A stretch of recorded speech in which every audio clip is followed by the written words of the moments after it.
హరీష్ షా అతి తెలివట.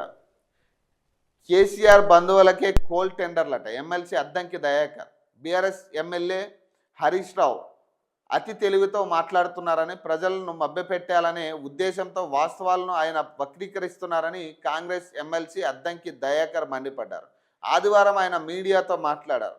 కాంగ్రెస్ ప్రభుత్వం అక్రమాలకు పాల్పడితే బీఆర్ఎస్ నాయకులకు కోల్ టెండర్లు ఎలా వస్తున్నాయని ప్రశ్నించారు.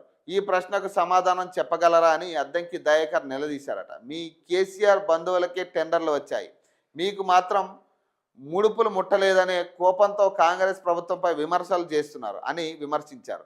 మీరు ఎన్ని అబద్ధాలు చెప్పినా అవి నిజాలు కావు. సీఎం, డిప్యూటీ సీఎంలు మీ మాటలను పట్టించుకునే పరిస్థితి లేదు అని పేర్కొన్నారట.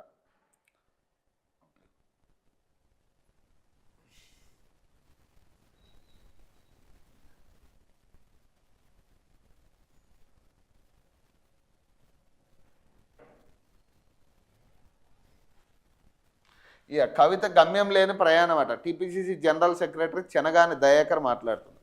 కల్వకుంట్ల కవిత గమ్యం లేని ప్రయాణం చేస్తూ టీపీసీసీ చీఫ్ మహేష్ కుమార్ గౌడ్ను తన పార్టీలో చేరితే పదవి ఇస్తానని మాట్లాడడం విడ్డూరమని టీపీసీసీ జనరల్ సెక్రటరీ చెనగాని దయాకర్ విమర్శించారట. ఆదివారం ఆయన మీడియాతో మాట్లాడుతూ కవితకు తెలంగాణలో స్థానం లేదన్నారట. ఇక అంతే, ఇక పంచాయతీలు ఇంతే ఉంటాయి.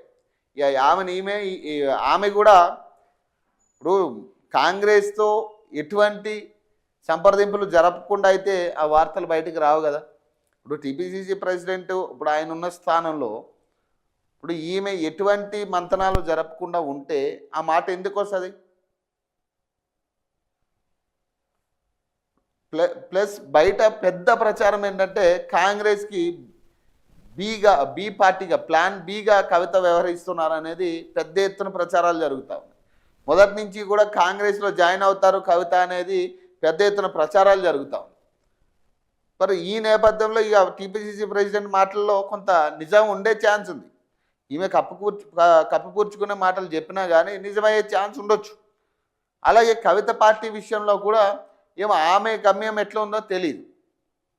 ఇక ఇదంతా కూడా ఒక కన్ఫ్యూజన్ రాజకీయం నడుస్తూ ఉంది ఇక్కడ కవిత విషయంలో.